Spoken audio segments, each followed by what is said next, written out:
In this video, we are talking with Joe Bernstein about morning routines. And Joe, it is so good to talk with you. Well, thank you. I'm excited to be back and to talk about this. I love the topic for the impact it can have in people's lives. Absolutely. That's what I agree with you. And I think that it's really important. And having a morning routine that works for you is something that impacts the rest of the day. So let's talk about some tips and what works and what suggestions you have. So let's first, I want to ask you, why is it important to have a morning routine? Yeah, that is a good question. So, the funny thing is, I like to help people recognize they have a morning routine, whether they've created one consciously or not. So we all have a morning routine. And maybe if you're listening to this, your morning routine might be that you roll over and check your phone and then go to the bathroom. And then maybe you look at the news for a few minutes while you drink coffee. We all have one. It's just a matter of whether we've created one. We know that for most people, except for people that have extremely powerful willpower, which is rare, that a lot of us just won't do the things to be healthy at 6, 7, 8, 9 o'clock at night after a full day of work, a full day of all the challenges that go into our day and all the demands, maybe a long commute. And we do know that when people set aside time in the morning, they will do the things that advance their life, whether it's personally or professionally, whether it's health or relationships, or whether it's just their emotional well-being or mindset. When we put things at the beginning of the day, they tend to get done. And the real big important thing that can happen is, we'll talk about this I know more in a moment, but it can really just set up your day to be focused, to be alert, to be awake, to be effective, and to be efficient as well too. Yeah, absolutely. There's so many benefits to making certain choices at the beginning of the day. Mm-hmm. Um, so let's see, what are the most important elements of a morning routine? So if we want to break it down and talk about what somebody could incorporate, what are the most important elements of it? Right. I think so many people have different ideas of what's important. I Yeah. like to keep it simple. I've found that in studying really successful people, in working with my own mind, my own body, all the various ways I've transformed my life, and working with my clients, if there's just 3 elements that we can put into a morning routine, it always seems to be powerful in our lives. One is movement. So a lot of people might call this exercise, but I would call it movement. Anything from going to the gym or yoga or even just stretching or taking a walk. Getting the body moving, we know, has a powerful impact on mindset and mood. It has a powerful impact on our ability to communicate the rest of the day. And Mhm. it has a powerful impact, of course, on digestion and health overall. Right. Another component would be mindfulness. So anything that helps us gain clarity and sharpen our mind. Could be meditation. Maybe there's some sort of guided relaxation, audio track you listen to. It could even be a mindful walk or a mindful meal where you're really just working on your focus and your attention. Hmm. There's so many things we can do with mindfulness. There's so many things we can call mindfulness. And then finally, I like to consider something called mastery. So mastery would be any sort of learning or practicing something in life. So maybe it's just listening to a podcast about your industry, or maybe it's just doing a little bit of writing because you love to write as a creative project, or maybe you play an instrument. So you do 5 minutes of playing the instrument, practicing the instrument. So it's the 3 M's, I like to call it: mindfulness, movement, and mastery. Those are my favorites, but there's so many that people can do to get going in the morning. Yeah, I agree. And if I had to choose 3, I mean, those are fantastic to break it down like that. And I agree with you. I like the word movement a lot better than exercise. Yeah. Yeah, absolutely. And then the mastery, that's interesting that you bring that up, because there's so many things that could fall under that category. And you're right, just listening to a podcast, even while you're doing something else in the morning, I think it's really good to get the brain going. Yeah, we have a deep connection to growing and evolving. When Hmm. we finish learning how to survive in life, it's all Yeah, about thriving, and we're kind right. of hardwired for it. So we feel more alive and more engaged in our work and more engaged in our family when we're learning something at all times, or practicing refining a skill that we already Yeah. enjoy. It just lights us up and brings us new life. Yeah, no, absolutely. I agree with you. So I know that a lot of people listening feel like they are very busy, and how can they incorporate a morning routine when they just feel like they don't have a lot of time? And I think especially for people that have kids and that have a lot of other responsibilities, especially in the morning, because it can be a lot of work getting lunches packed and getting the kids out the door, getting yourself ready. So let's talk about that and some things that somebody can do if that's their Yeah. situation. That's a great, I'm so glad you asked that, because most people I work with are very busy. They tend to be high achievers, and they have just kind of fallen out of alignment with their health, or they've no longer put energy and attention into growing their career. They're just kind of surviving in their career. So all of us are busy. All of us have a lot to do. And first, I like to look at the mindset. I think the first thing is we need to prioritize our health and well-being. We often put work or family commitments ahead of our own physical, emotional, or personal well-being needs. And we just have to realize there's a deep paradox in that. If we do that too often, sure, we're being helpful to others, but our gas tank to fill, if you will, to actually give and serve to others, to be our best, our most connected, our most caring, our most loving, our most focused, our most efficient, our most alive, that gas tank will deplete if we don't put gas back into it. So we have to recognize that we're actually losing efficiency. We're losing time throughout the day when we don't take care of ourselves. And we're losing time when we're sick and we're not able to work, or we're not able to be there and provide for our family. Or connect with our family. So it really doesn't take more time. It's just a matter of prioritizing it. Now, one thing I do say is that a morning routine does not have to be a big, long 3-hour journey. Like, I take a lot of time in the morning, but I am self-employed, and I really spent years refining my morning routine so I can feel my best each day. Yeah. But you can do, and I work with clients all the time to figure out a 10-minute morning routine, or to figure out that 45-minute routine for when they're home, and that 10 or 12-minute version when they're traveling. Because a lot of us, maybe people listening to this, do a lot of travel for work, or they travel for pleasure. And it's important to keep consistent. So we'll look at those few things. We got to prioritize it. We can create short routines. But then beyond that, I always advise people who are busy, stack activities. Like I talked about those, the 3 M's, the movement, mindfulness, mastery. Mm-hmm. You can combine them. You can listen to a lecture. You could listen to news about your industry or something that you want to grow in while you're exercising. You could do a gratitude practice while you're taking a walk, Yeah. Or sitting on the metro or on the subway during your commute. Yeah. Yes. I know people in New York City who they go, well, you know what? My commute, my hour-long metro ride is I meditate and then I read something for personal growth or for health on their metro ride. So you can do a lot of these elements. And then also we can always just constantly stacking things. That's what I love to teach people. There's all these examples. I won't go into all of them at this moment, but if you're truly busy, putting things together, that can actually sometimes even improve the quality of our workout or improve the quality of our learning when we combine certain elements together. Those are just a few examples. I got plenty more if we want a few more little tips too. Right. No, those are really good examples. And, something that I talk about a lot is that if you want to be able to give to others, you have to keep your cup full first. Because if your cup is empty, then it's not easy to keep on giving and to give to other people. And, it's kind of like, when you're on the airplane and the oxygen mask comes down, they always have the video, you take care of your own first, and then you take care of the person, if you had a child like sitting next to you. But it's really, it's important to remember, because with in today's world, it's so easy to become depleted and really to give and to put yourself second. And so, a morning routine, it doesn't have to be long. It can be short, but just doing a few things for yourself, especially at the beginning of the day, really sets you up for success the rest of the day. Yeah, it speaks in intention.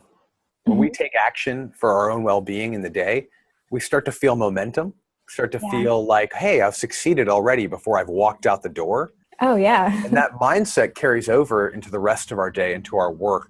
It completely changes things for us, especially if we've given ourselves time to take care of it. We don't feel like we're rushing. That's powerful. I actually have 2 more, I think, important tips for really busy people for morning routine. Would you like to hear those? Let's hear it. Yeah. So actually, we'll do 2 and then like a kind of a mindset shift. So one is for breakfast, people say, well, I don't have time to make a healthy breakfast every day, or I don't have time to go get a healthy breakfast at some restaurant that serves good, healthy breakfast food. I always recommend people batch cook. So pick something easy that you enjoy for the mornings and just prepare it. Take the 30 minutes Sunday night or Sunday afternoon, prepare it, have it ready. So then, Yeah. even though you've spent your hour on your morning routine or your 30 minutes on your morning routine, you can just grab your food, or you can take it with you for when you sit down at work. Another one, I think this is probably the most important, start monitoring how much time you're spending in the morning on things like Facebook, LinkedIn, email, or just zoning out in front of the news while you drink your coffee or if you eat your cereal, for example, right? A lot of us are spending 20, 30, 40 minutes in these activities that are kind of modus operandi for most of us, right? It's just they happen automatically. I've helped people just notice how much they're spending on that, cut that out. It takes discipline, it takes practice, but then they realize they have so much more time when they're not mindlessly kind of going through the motions of a lot of the inputs that we take into our life. Yeah, that's really true. And also, how many people wake up and grab their phone and start checking their emails. So that's essentially, you're waking up and you're going straight to work, and you're not taking that time to really focus on yourself and to set an intention, set the mindset for the rest of the day. Yeah. And then you might be doing more, but you're less efficient the entire day. You're less effective the entire day. And taking that time in the morning makes everything actually quicker and easier, which I think is what most of us want, right? Yeah, I agree. Yeah. Absolutely. Yeah. And you said there was one other that you wanted to share with us. Yeah. Ask for help. I mean, with my clients, I can't tell you how powerful they might be or how successful they may be. Sometimes one of the biggest things I do is to help them create the conversation with their wife, with their husband, or with their supervisor at work. A lot of the time we think that, well, we can't get so-and-so at home to help us, or I know I can technically come in until 9:30, but if I'm not there at 8:45, my boss is judging me. So often I've helped people realize that's not necessarily true. You can ask for help at home. You can tell the boss, hey, I'm going to come in at 9 instead of 8:45 like I usually do. Yeah. I've had clients where they've resisted that for months, and then when they've actually had the conversation with their supervisor wanted them to take the extra time. They want them to have work-life balance, but often we think that's not the case. The other thing, of course, is for a lot of us who are super busy, we have burning so much mental and emotional energy all the time. It helps to hire someone like you, someone like me, a coach, a personal trainer, joining some community-based gym, like CrossFit is known for that. CrossFit's amazing, but in reality, because they've created community and accountability and connection, it makes it easier. You're getting help from a coach, you're getting help from a community. There's healthy meal delivery services. So I really often lean in with people and say, look, in modern times, we're taught we shouldn't really ask for help. But the best people, the most successful people in the world, they have lots of help. They have lots of support. They have lots of mentors. They have lots of guidance. They pay the little extra bucks here and there for those services that make their life better.